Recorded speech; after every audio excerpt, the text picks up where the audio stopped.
کاردانەوەکانی هێرشەکەی کۆرمۆر. بۆچی هەرێم سیستەمی دژە درۆن بەکار ناهێنێت؟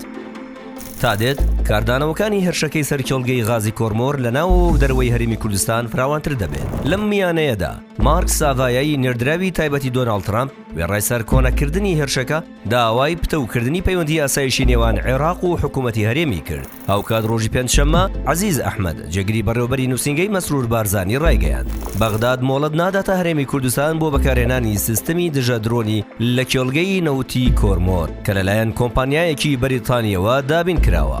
ڕاشی گەیاند بەریتانیا دەتوانێت یارمەتی دەربێت. کۆمپانیایەکی بەریتانی سیستەمی دژە فڕۆکەی بێ فڕۆکەوانی گەیاندۆتە کۆرمۆر بە تەواوی پێداویستیە بەرگریەکانیەوە کە دەتوانێت فڕۆکە بێ فڕۆکەوانەکان لە کار بخات. عەزیز ئەحمەد ئاماژەی بۆ ئەوەش کرد سیستەمەکە لە ئێستادا کار ناکات چونکە حکوومەتی بەریتانیا ڕەزامەندی بەکارهێنانی حکوومەتی هەرێم بۆ بەکارهێنانی سیستەمەکە پەسەند ناکات. بەغداش ڕەتی دەکاتەوە ڕەزامەندی لەسەر بەکارهێنانی بدات. هاوکات ڕۆژی پێنجشەممە عیرفان سڵیق باڵیۆزی بەریتانیا لە عێراق ڕایگەیاند ئەو هێرشە دەستدرێژیە بۆ سەر ژێرخانی هەرێمی کوردستان هەڕەشە لە سەقامگیری عێراق و سەلامەتی گەلەکەی دەکات. ڕاشی گەیاند بەریتانیا هاوشانی هاوبەشەکانی دەوەستێتەوە لە عێراق و پاڵپشتی هەوڵەکان دەکات بۆ پاراستنی دامەزراوە زیندوەکان و هاندەرە بۆ لێپرسینەوە لە بەرپرسانی ئەو هێرشانە.